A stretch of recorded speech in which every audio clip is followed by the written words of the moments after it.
Great. Well, welcome everyone to the Jewish Institute for National Security of America. I'm John Hanna. I'm proudly the Randy and Charles Wax Senior Fellow here at JINSA. I do want to do a personal shout out to Randy and Charles, who have been longtime supporters of JINSA. I believe Charles is in our audience today. He's a great board member of JINSA, and together with the other people in this webinar and around the country, JINSA wouldn't be able to do all the amazing things it does in terms of its programming and research work. So shout out to you, Charles. For today, we not only have our usual JINSA audience that's directly joining us via Zoom, but C-SPAN is going to be covering today's event for its national audience. So welcome to them. For those people who aren't familiar with JINSA, I just urge you to go to our website, jinsa.org, to learn more about our programming and our research, all of it focused on trying to advance the national security and defense policies and interests of the United States in the Middle East. You can find some amazing materials there, learn a lot, and of course, if the spirit so moves you, please consider supporting our work. Today's program is something we've organized very quickly. It's on the recent issue of this that's captured public attention, is a little bit perplexing, and we hope to shed light on it today, is this incident of the Chinese so-called spy balloon that was shot down, I believe, on February 4th, just off the coast of South Carolina. And joining us, we've got two great public servants of the United States and the United States military. One of the great pleasures of being at JINSA is that we do have organizationally an amazing network of friends in the military community, and two of our smartest today. First, let me go to Admiral Mike Rogers, who retired, I believe it was in 2018. Very distinguished biography as a U.S. four-star admiral. His last assignments were the crucial assignments of being the commander of U.S. Cyber Command, and at the same time, simultaneously, the head of the U.S. National Security Agency, our largest U.S. intelligence agency. Mike was also a member of delegation JINSA of generals and admirals JINSA took to Israel in 2021, and a participant in a very recent delegation that we took in an amazing trip to Saudi Arabia. We also have got Lieutenant General Joseph Gus Gastella. General Gastella just even more recently retired from the United States Air Force, also served, as Admiral Rogers did, for close to 4 decades in uniform. General Gastella was most recently, I believe, the U.S. Air Force Deputy Chief of Staff for Operations. Before that, the head of all U.S. Air Force and United States Central Command, which has responsibility for the Middle East, and served in several combat zones in his career as primarily of an F-16 and A-10 pilot, over 4,000 hours of flight time. Okay, we're just going to jump right into it. I know Admiral Rogers has got a hard 10:45 stop.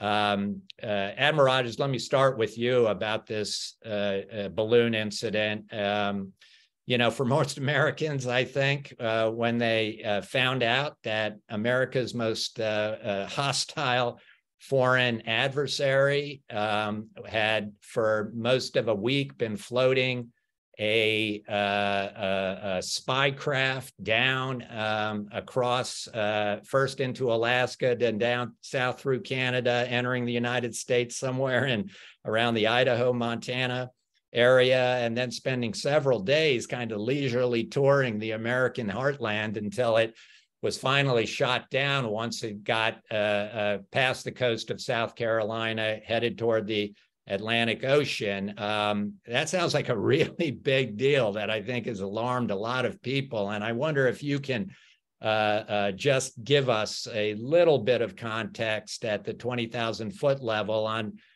what your response, how you're thinking and processing this event, and sort of how Americans might think about it. So for me, first, the penetration of a nation's sovereign territory for any reason is a significant event and a significant concern. Throw on top of that the penetration of our sovereign territory for the purposes of espionage or spying is doubly concerning to me. My initial thought was, to be honest, I asked myself two questions. Why would you do this at all? What benefit do you think this would generate for you? And then secondly, why would you choose to do this now, at a time when senior leaders from our two nations were finally going to be meeting for the first time, since President Xi and President Biden had met on the margins of the G20 summit at Bali in November?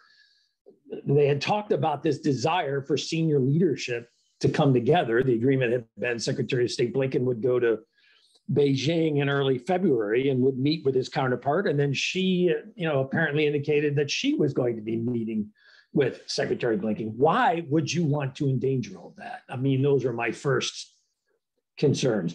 The fact that it's a balloon, I think, leads some people to believe, well, hey, it's not like it was an aircraft or some high performance capability. This is old technology. It was at 60, 80,000 feet. What's the big deal?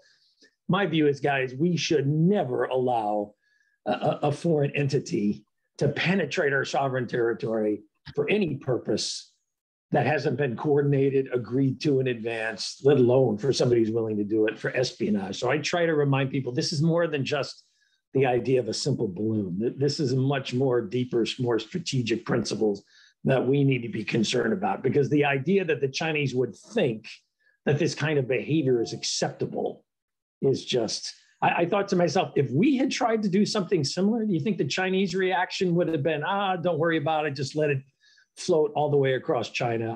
I think this thing would have been shot down relatively quickly had the shoe been on the other foot. But I welcome Gus's views on, as he looks at it.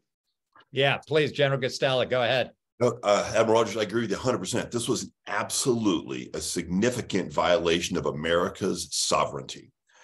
You don't fly over someone's airspace unannounced, unscheduled, and you certainly don't do so with the purpose of spying, which is exactly what this isn't a rogue weather balloon.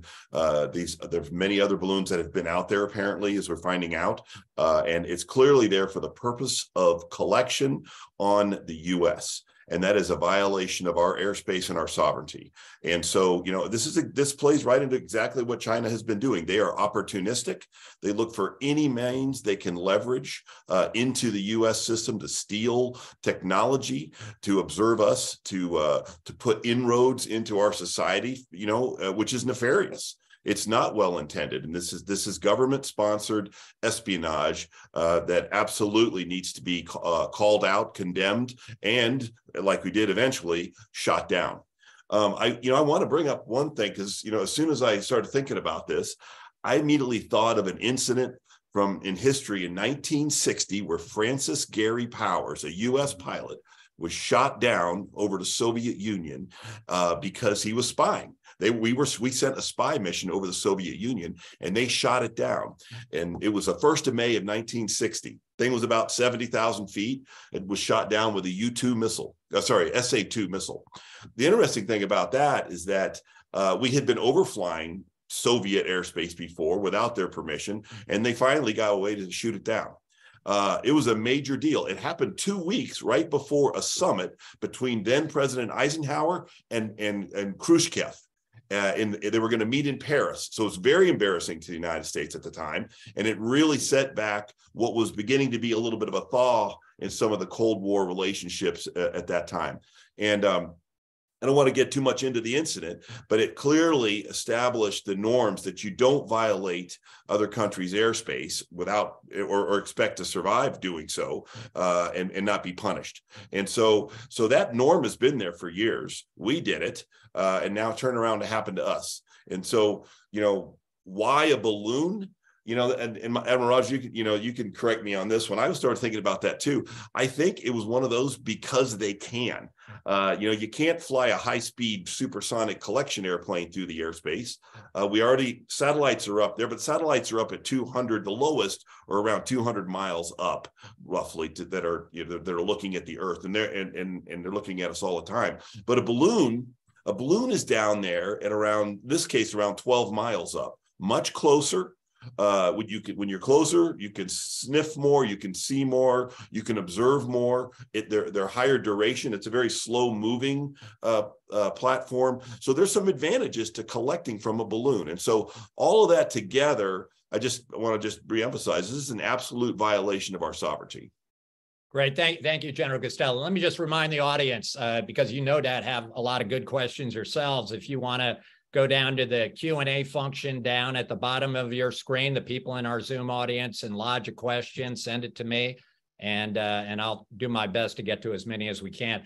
Admiral Rogers, I'm sorry, what about that issue of beyond just the breach of sovereignty and the bad precedent for allowing this thing to float across the United States and see whatever it saw, perhaps over sensitive military sites, even some maybe related to our nuclear weapons capabilities.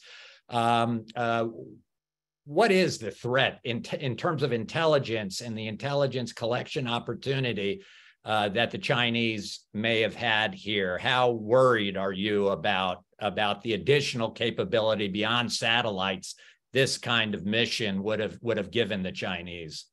Yeah, so first we have to acknowledge, look, the Chinese have many, as do we, have many sources to use, whether it's satellite, traditional human intelligence, et cetera. There's lots of vehicles for a nation to attempt to generate insights about what somebody else is doing.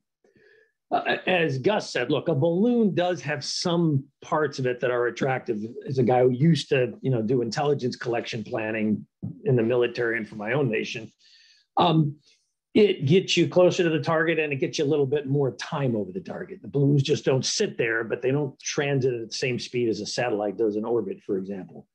But having said that, I think this is a combination of as to what benefit would you get from doing this? I think the intelligence return would not be significant.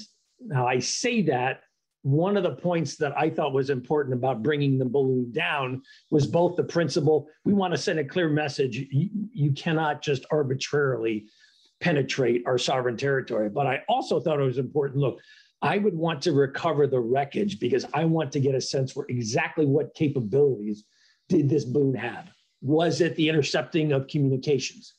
Was it doing some sort of electronic emissions? What collection? Was it doing some sort of spectral kind of thing? What was it specifically looking for? Because when you get a sense for capabilities, then you get a sense for what are the targets? What were they looking at? What were they trying to understand? So I think it's very important that we recover the wreckage. I'm glad to see that. I also thought recovering the wreckage was important because, quite frankly, I want to show the world that the Chinese are lying.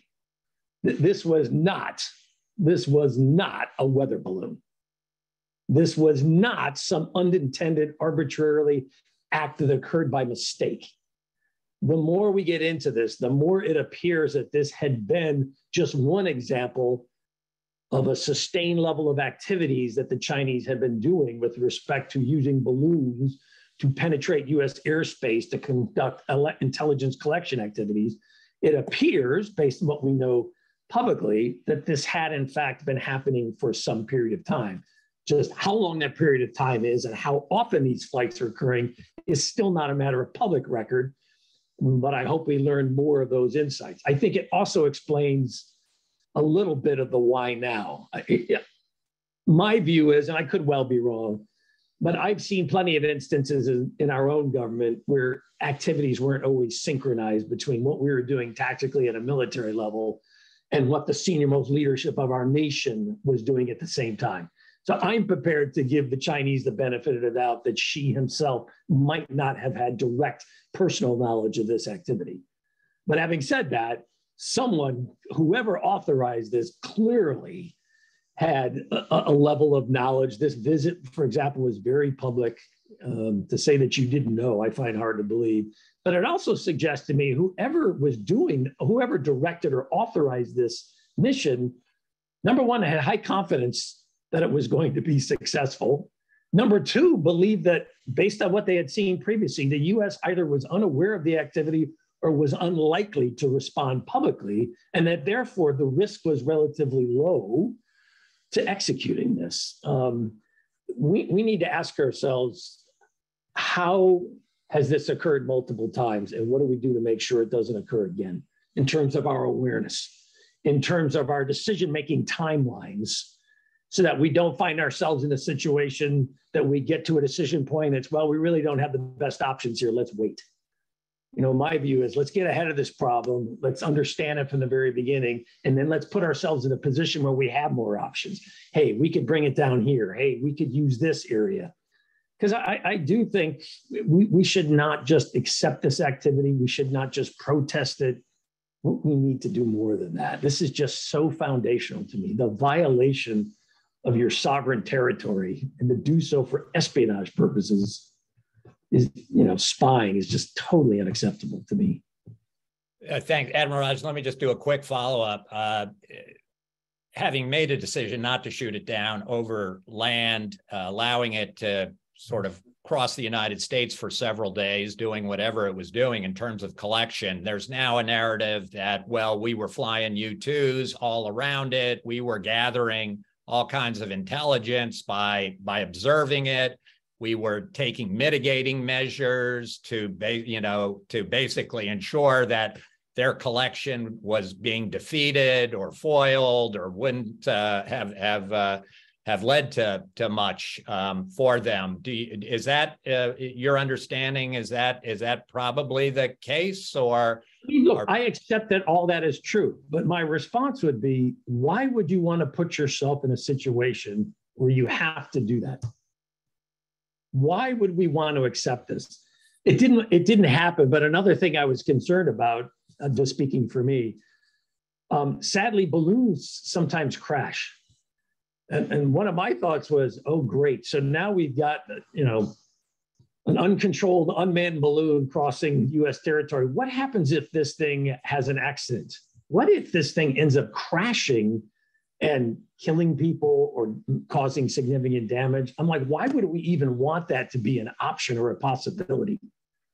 I would have wanted to remove this from US airspace as soon as I could for a variety of reasons. Great. General Guastella, so going to the issue now of, the potential intelligence failures. I think we found out now there have been at least 4 prior incidents that the NORAD commander said he hadn't been aware of at the time of Chinese balloons kind of penetrating U.S. airspace. We don't have a lot of detail about those prior incidents.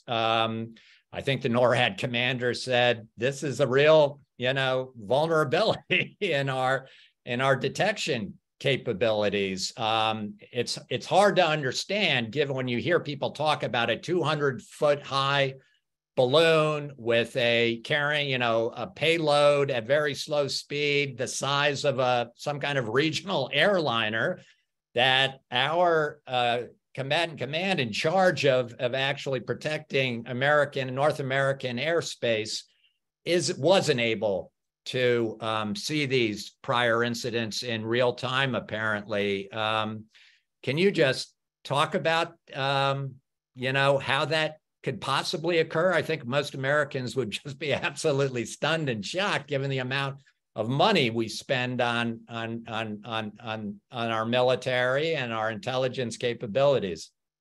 No, well, you're absolutely, well, it's important to remember while the character of war is unchanged, it's nasty and it's ugly, the nature of war continues to change. And what we see here is it's changing.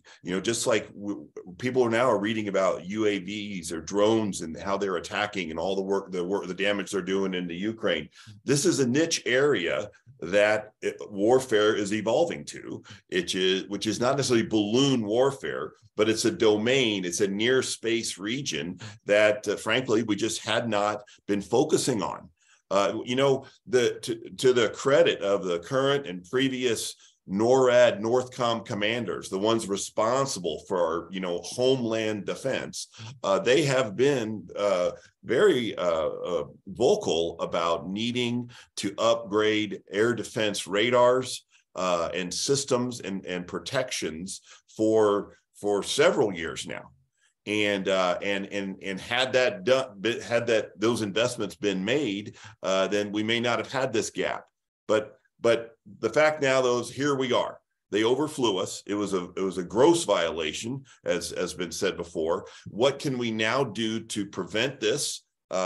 Certainly, part of it is absolutely condemnation by not only the United States, but we also need to enlist the help of all of our partners that have been overflown. We can go back probably and look at some of the tracks before and identify other countries that have been overflown by these types of balloons and get international condemnation for China's completely unacceptable behavior. And it's not just our voice, it'll be in an international outcry. That is what has to happen to try to deter this. And on the other side of deterrence is we need the capability, just like Admiral Rogers said, to detect these and engage these and shoot them down prior to them entering U.S. airspace. That is another area that we have to work on. And I would hope that our government are doing everything they can in both of those areas. Great, thank you. Admiral Rogers, we do have a question from the audience that occurred to me as well. In terms of these past incidents that somehow all of our U.S. intelligence and early warning capability were not aware of at the time, subsequently, apparently the intelligence community, maybe a couple of years later, was able to somehow go back and look at data and say, holy cow, these were Chinese surveillance balloons rather than some unidentified object. Does that make sense to you? Is that possible? And is that the way this kind of thing might work? So if you were trying to ask yourself, what evidence or data do I have that can show me past activity? So you'd be going back, you'd be looking at historic radar data to take a look. Hey, did I miss something? Was there a track of a slow to moderately moving entity that I just didn't recognize? You'd also be asking yourself, so if I go back and look at data, did I not detect emissions? For example, the balloon, it appears, was transmitting some of its data back to China. Again, we'll get better knowledge of this as they go through the records, as they assess it. But based on the configuration I saw, based on the video, I thought to myself, it's both large, it's got a power source, and it looks like it's got a comm transmission capability based on what I saw just on the long range photos, just based on what I did for a living. And so you would be asking yourself, so were there electronic emissions that I didn't really see initially, I didn't recognize or equate to this kind of activity? And then quite frankly, you'd be using your own attempts to generate knowledge by looking at your own access in China and asking yourself, can I pull out information that shows me they have a balloon program? Here's a history of it. I mean, there's lots of ways that you try to go back and reconstruct this. And there is a question, look, I do acknowledge one thing you're hearing right now is, well, we felt that the intelligence value to be gained merited, hey, let's just keep this under observation. At the same time, we're taking steps, jamming and other things to make sure that its ability to actually collect is minimal. It's not an absurd proposition for intelligence communities worldwide. No, those are all very valid concerns. Those are all very valid, and certainly as a former intelligence professional myself, look, intelligence individuals, we always love to gain more knowledge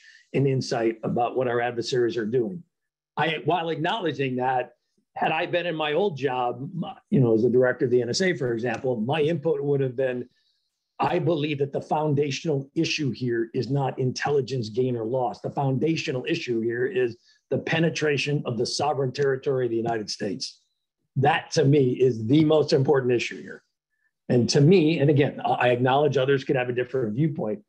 To me, that would be the fundamental driver that would be shaping my thinking, while at the same time acknowledging, hey, I don't want to do something that's going to engender life, safety, or the well-being of my own citizens. I certainly acknowledge that.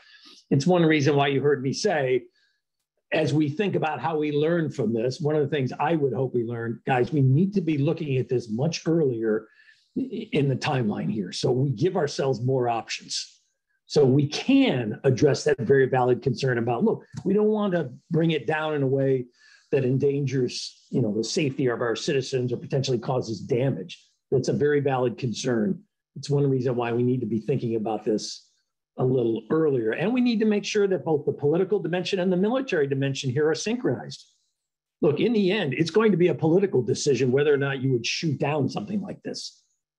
And so we need to make sure that the military and the political piece are well aligned, well coordinated, and they each understand the concerns and the perspectives of others in terms of what should shape a decision. In the end, acknowledging it's going to be a political decision, issued by, as it was in this case, the President of the United States directed, I want it brought down. DOD apparently came back and said, look, we have concerns about safety and well-being of both our citizens and property. Hey, we think it would be best done to the east, particularly, because I thought that they would end up doing this along the shoreline. I thought, hey, let's bring it down in very shallow water, minimizes the potential for harm or damage, but at the same time, it maximizes our ability to recover. And so I thought that's where they would end up doing it. Gotcha.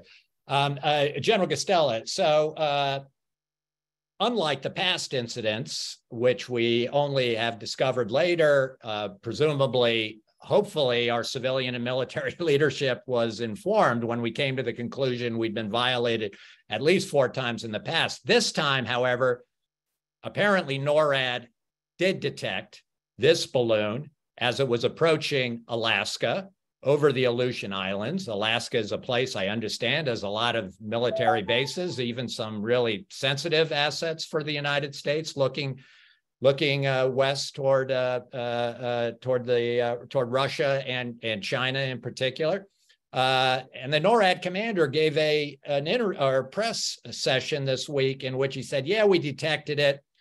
We kind of looked at it and assessed it's probably not a hostile intent threat to the United States. So apparently nobody in Washington or the military command, as far as I'm aware, was really alerted that this thing is headed towards us. And we're aware of 4 previous Chinese balloon incursions now. And it probably is on track, headed south toward the continental United States. And yet nobody, it seems, in Washington is alerted, much less any possible courses of action to give us an option to take it down over the Aleutian Islands or over the Pacific Ocean. Can you just put yourself in the commander's sort of mindset, and what's the checklist that we might run through in an incident like this? What's the thinking? Well, and armchair quarterbacking a great commander there at NORAD Northcom is probably not, what I need to be doing, because I think, they reported at the time, they gave the best advice they had for what was happening at that time. And remember, we don't have 1,000, examples of previous balloon overflights to reach back to and apply it to this particular event. This is new. Like I said, this is a new niche area that, frankly, the command was not unaware of, but is learning about. And so I think as Admiral Rogers said, there is concern about downing this thing over populated areas or even anywhere, because you can't control exactly where it's going to come down. That certainly entered into their thinking. Ideally, had we had the mechanisms, the sensors in place, we could have gotten it prior to entering our sovereign airspace, or even Canadian sovereign airspace if it was coming that way. Because remember, we're in NORAD as a U.S.-Canada organization. It is a treaty to protect each other's airspace. We could team with them to engage these things. So there's a lot of,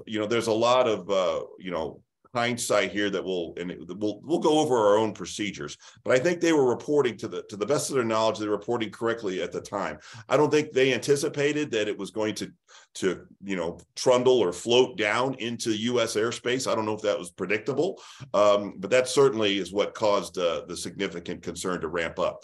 I think, to the team's work, I think they did an excellent job orchestrating the takedown of it once it was over water without endangering. Remember, there's airliners flying all over the place in America. They took it down in our territorial waters, which is off the coast, which is considered our sovereign water and airspace.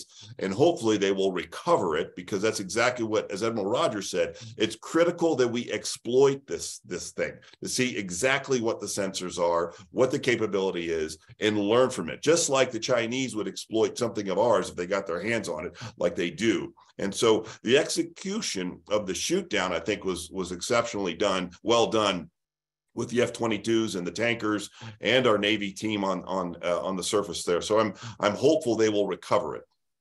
Great, thank you. I guess this is I don't know, either one of you can take it. For the layperson, there is a concern. How do you determine the hostile intent of this? It's going to fly over American sovereign territory in Alaska. Could it be carrying some kind of weapon, some kind of biological agent, even a nuclear device intended to spark an electromagnetic pulse that shuts down our electric grid? Is that at all realistic possibility? Well, go ahead, Admiral Rogers. I was just going to say, look, you always are trying to understand intent. One of the things that's interesting to me here is the way China opted to respond to this. They refused to acknowledge the accurate mission and purpose of the flight.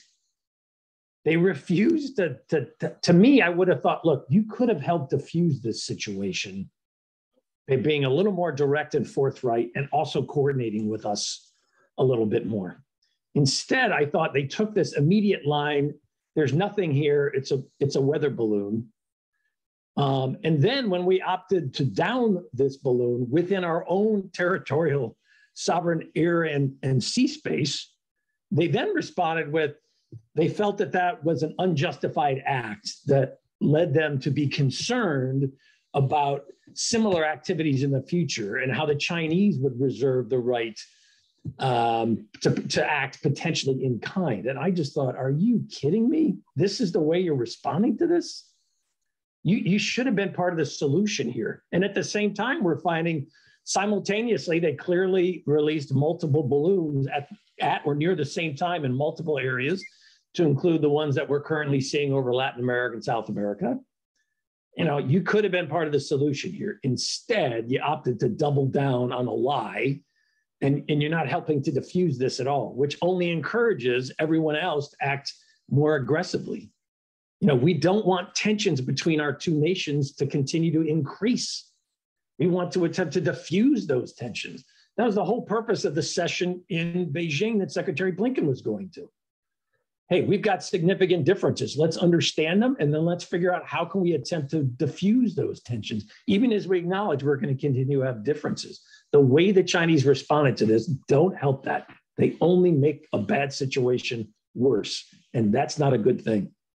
Yeah, and it just makes you wonder if they've got a much different agenda than really diffusing tensions and getting this relationship back under control. Admiral Rogers, let me just ask you about the way the public component of this was handled in terms of informing the American public. We sort of had this amazing sequence of events where apparently a thing was floating so low that it was visible to the naked eye of the average guy sitting on his driveway in Billings, Montana, who then reports it to a local newspaper. I imagine it gets onto social media, and suddenly the United States government has got to tell the American people that our worst enemy is flying an intelligence platform over the heart of the country and sensitive military areas. Is it your guess that we may, if it hadn't been visible to those people on the ground, that we would never have told the American people about this? Is that a possibility? Is it a possibility? Yes. Do I know? No. I have no direct knowledge. What's important to me is, okay, can we step back and learn from this? Can we make sure that we are synchronizing both the political decision process, the military input to that decision process, and the informational dynamic here? Because one of the things I think is important, I want us to project as a nation to China and any other nation that would attempt to violate our sovereignty. Look, we have strong situational awareness of what is going on in the air, sea, and border areas of our nation. We have strong coordination between the political and the military world, and we are upfront and very public with our citizens about that activity. That's, to me, what we want to make sure that we're achieving. And I hope we're learning from this last sequence, because we have to acknowledge, if we're just honest, that is not what we ended up projecting. Now, there's a variety of reasons for that, but I think we have to be honest. That's not the impression we ended up projecting. And so I hope we learn from that and we don't repeat that same process. Even as I acknowledge, look, every situation will be different. I acknowledge that. Great. Admiral, we got a question from you from another great JINSA. Come on, you want to hear from Gus. Gus has great value here. Yeah, but you're about to turn into a pumpkin. So I want to get you in. 5 minutes of the hour. I actually have. Oh, okay, good. We've got some time. But let me just go ahead and get Admiral Keating's question in from our audience. Admiral Keating, I am standing at attention, sir. He's another great JINSA. Twice working for that great professional. Another great JINSA alum who knows a lot about NORAD in particular, but also about the Middle East. He asked you, Admiral Rogers, there is a rumor circulating that we are suspending SRO flights. That is surveillance, reconnaissance, and what's the O? Sensitive reconnaissance operations. Operations, with which you are certainly familiar. Off the coast of China, we're thinking of suspending those for up to a week following the shoot down. Have you got any opinion?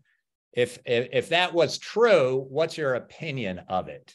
So first, for everybody's general knowledge, the US and many nations around the world conduct reconnaissance activities to attempt to understand other nations. We in the United States recognize that some of those operations, while they are conducted in international airspace and over international waters, we acknowledge that they are sensitive and there's a political dimension to them. So we created what we call SRO, sensitive reconnaissance operations, a methodology that was designed to make sure that there was oversight and that there was also a degree of coordination between the political world and the military world. Because we acknowledge such operations, even though they're done in international waters and international airspace, are sensitive. And we conduct those operations in the environs around China. We're very public with that. We fly reconnaissance aircraft in international airspace, and we operate surface platforms and other maritime platforms in international waters to attempt to understand what is going on in China and what they are doing. Those operations are sensitive. I would hope that what we are doing is making a good assessment as to what are the implications of doing them right now. What I hope we are also asking ourselves is, what are the implications of stopping them? Because I'm always concerned, look, if nations engage in behaviors like, in this case, penetrating the sovereignty of the United States, I wouldn't want them to think that by so doing, they actually managed to get us to reduce lawful activities. Now, there's lots of dimensions here. I understand that. I would hope that the message we're sending to China is, look, we acknowledge that every nation has the right to conduct activities in international airspace and international waters, and that they must be done so with a prudent and professional adherence to airmanship and maritime seamanship. But no nation should feel they have to unilaterally stop them because some other nation is engaged in this case, illegal activities, the penetration without authority or permission.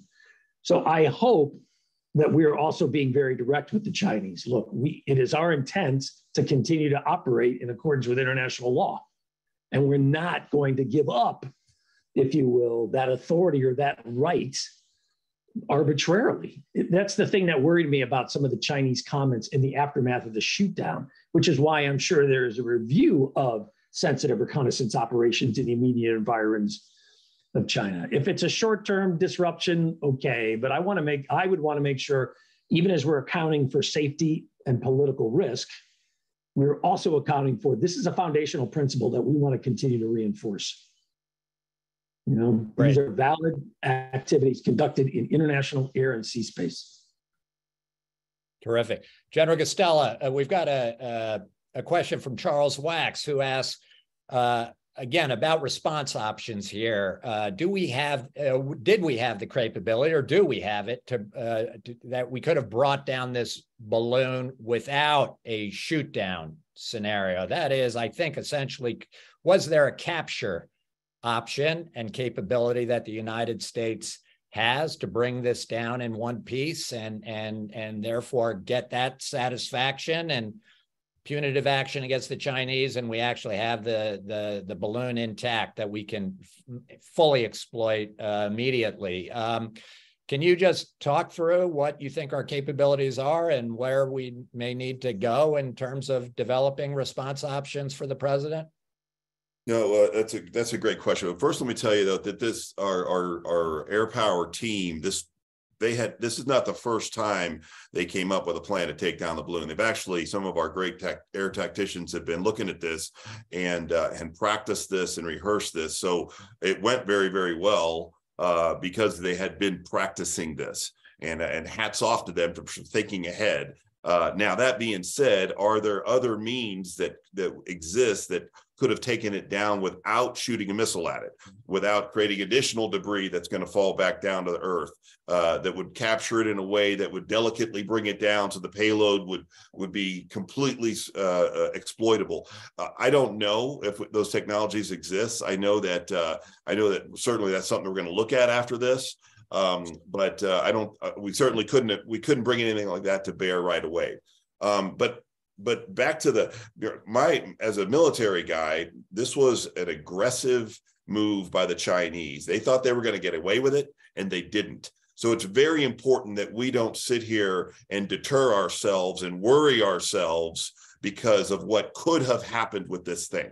You know, you can deter yourself from shooting it down by worrying, oh my goodness, that something may fall. Yes, but would that mean we're never going to engage it? Right? So is something on there that could be dangerous? Does that mean we're just going to let them keep doing it?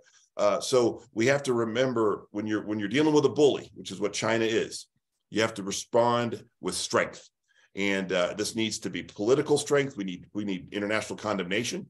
And if we're doing sensitive reconnaissance operations, I'd double them right now to let them know this is serious business. And we're going to do things that get under your saddle.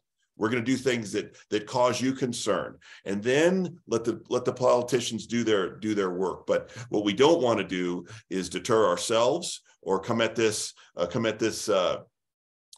too softly, because this is a significant violation. It may not appear that way to some, but this is a significant violation of America's sovereignty. Terrific, thank you, General Guastella. Can you just describe a little more about the exact details of how the shoot down was carried out? What platforms did we use? What missiles did we use? Why would we have chosen one over the other? And remember, Gus, you got to talk with your hands at this point. Well, yeah, all good fighter pilot stories. There I was. Well, there I was sitting on my couch, but the team was out there doing some great work, and you know, it's actually a pretty cool story. I think obviously they were tracking it very closely with a lot of different assets, airborne assets, ground-based assets, and predicted its flight path to come across the coast down there in South Carolina. And they used our air defense assets, our best air-to-air fighter, the F-22s that were operating out of Langley Air Force Base. They were going to be the means of kinetically taking it down. They were supported by air weapons controllers, AWACS. They were supported by tankers and ISR platforms to ensure that the intercept was going to occur right where we needed it to. And I'm pretty confident they had two ships out there ready to back each other up if there's any kind of malfunction.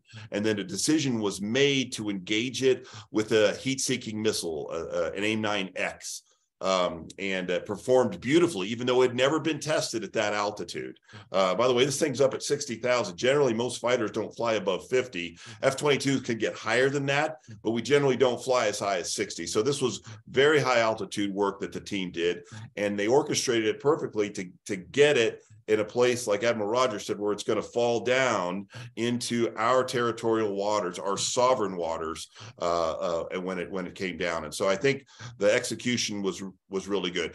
I wish we had other means. To Charles's question, I wish we had other means to take it down, but I don't think those were available. But the execution that the team did was tip top. Oh, by the way, the squadron that did it was the 27th Fighter Squadron, if I understand, which is named after Lieutenant Frank Luke Jr., the Arizona balloon buster from World War I.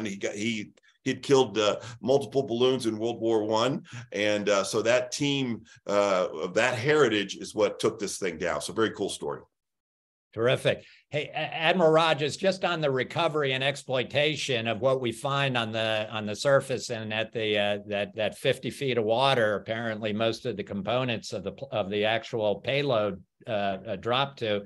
Are you pretty confident that this will be a significant opportunity, that we'll be able to gather most of this payload and put it back together? And is that happen in some warehouse somewhere? And we're going to have more or less this huge piece of Chinese technology and spyware that we're going to be able to gain a much deeper understanding of capabilities? We'll be able to significantly reconstruct, a large portion, if not the majority or all of it.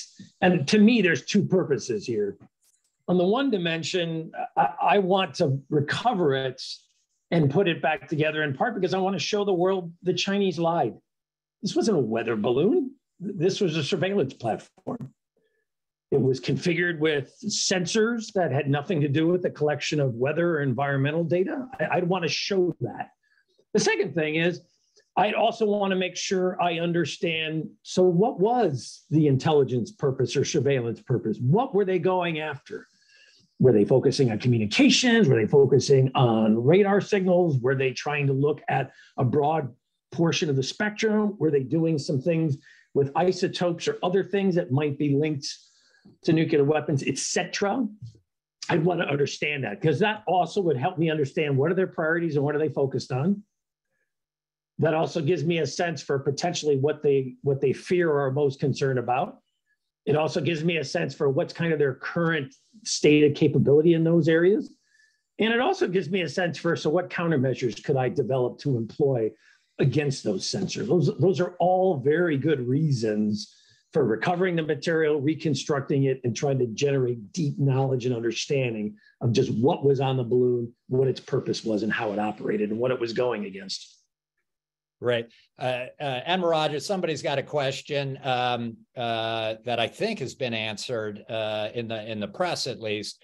Did this balloon, was it just free floating along with the current, or did it have a actual propulsion system that allowed the Chinese to remotely direct it? So it appears as if it had some measure of maneuverability. Now, to what extent? How much would that enable them to counteract prevailing winds? I don't know that level of detail. And it's, again, another reason why we want to access material, because we want to be able to say, hey, look, this was not some free-floating, random entity. This was a designed, purpose-built, and had some measure of maneuverability. We want to be able to say that. We want it based on truth. So it appears to me it had some measure of maneuverability.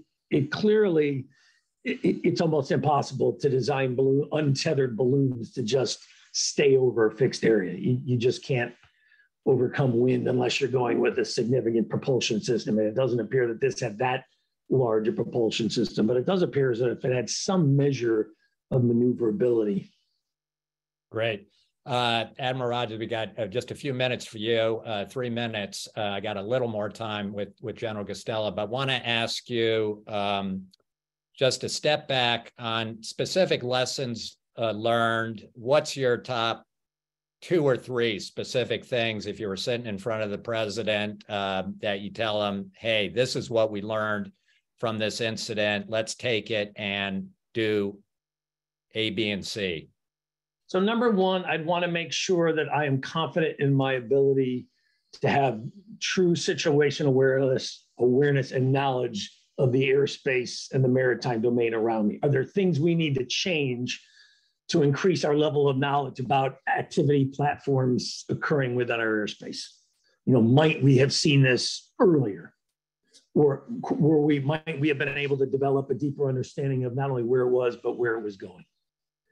So that'd be number one for me. Number two, I would be asking myself, do we have the right processes in place that the level of awareness at the operational level, i.e. NORAD and NORTHCOM, their mission to defend the nation as well as NORAD, the airspace. I'd want to make sure that I'm confident that I got the process in place that take the knowledge that they have through the senior military commanders, through the secretary, and to the White House for the political coordination and ultimate political decision. I want to make sure that we're confident that that's a smooth, timely process. And then thirdly, I think one of the things to review out of all this is, so what are the criteria we're going to use to make this kind of decision? Because the challenge to me in some parts was based on what is publicly available, which may not be completely accurate. By the time this ultimately gets to the political decision makers, the options are starting to become really much smaller, much narrower. And as a military guy, my experience is I want to maximize my decision space. I want to maximize my options. So I'd be very focused as I look back on, hey, what can I do in the future to make sure I've got maximal decision space and I've got good speed and agility here. Great. And then just the final one, Admiral Rogers, I'm going to force you to get out your scorecard here. Sitting here on February 10th, maybe a week after just short of a week after the resolution of this incident, who's got the upper hand here in particularly thinking about American deterrence, our national security, the morale and sense of the American people that we're able to win here and on top of our game, and our confidence of our allies? Where do we stand right now, and where do you think we'll stand 6 months from now on this question after this incident? So the good thing is we demonstrated, look, we did have some degree of situational awareness here. You know, it wasn't as if this was a bolt out of the blue that suddenly I think we shot it down on last Saturday that we decided, hey, there's a balloon, we got to do something. So we had some level of situation where that's good. We also executed once we made the decision to do it and we picked the time and place, as Gus said, we executed a very professional operation to do so, which I think also sends a strong message to others around the world. Look, we're a very professional organization that can execute tasks as directed. Those are all good things. The thing, again, that we've said previously is I would just want us to step back and ask ourselves, so what do we learn that could help us project more visible, perhaps more timely messages about deterrence, about what is acceptable, about what is unacceptable? Because quite frankly, I want to ensure that we're sending a signal to others. You don't want to engage in these kinds of activities. Okay, you did it 4 times before. I don't know if that's the accurate number. You don't ever want to do this again. Because that's the message to me that we want to send. And then, so Gus makes an important point. This isn't just about the US. I hope, and we are probably, but I would be working hard to get a coalition of broader nations together to say, look, guys, this is unacceptable behavior. You just don't engage in these sorts of activities, and they're not acceptable, and they won't be tolerated. Not by us, not by just us, but by every, we want to respect the territorial integrity of all nations. Yeah, great. Terrific. Thank you, Admiral Rogers. You got to drop off. Thank you so much for joining us. And we'll see you later, but thank you so much. Well, really enlightening. He's the smart one anyway. Thanks very much, everybody. Great job, partners. Thanks, all right, General Guastella. I'm going to just go to the same questions for you, if you can kind of combine both lessons learned and your scorecard, and how do we turn, if it had been a losing hand, how do we turn it into a better winning hand going forward? Well, I don't want to hit the team with any really negative, negative comments at this point, because all in all, this wasn't expected. This is new territory to our department, and they did a heck of a job when the decision was made to take it down. They did it in a way that was professional, and no one on the ground was hurt. So that is all good, and now hopefully we'll be able to do the exploitation that was stated. And Admiral Rogers went over many of the lessons learned here. But here's the biggest thing that I think we should all think about on this. If you asked our viewership, 10 years ago, 15 years ago, what are the biggest threats to America? People would probably say, oh, well, terrorism. Right? Yeah, terrorists, the memory of 9/11, the memories of our overseas engagements to our coin operations and the IEDs that were hurting Americans over there and killing Americans. Those days are over. We are now dealing with a country that wants to interfere with us, a country that wants to change and affect our way of life, a country that wants to knock us off of being a freedom-loving democracy and bring allies with us. We're dealing with a country, not terrorist organizations. The game has changed. That means how we look at the threat has to change, what we invest in has to change, how we train has to change.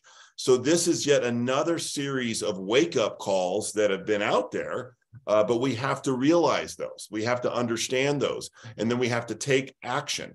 There's so many things that are happening in other countries in the air domain. These UAVs, these drone attacks. They're doing a lot of damage. They're exploiting this domain and that low end domain right in front of our noses.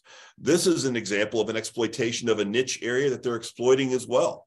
I can also, without getting into classified stuff, the adversaries are doing clear things in space that are not peaceful. The Chinese shot down a satellite in orbit, creating tremendous amount of debris. The Russians have done this too, creating a bunch of debris up there, which is unacceptable norms of behavior in space.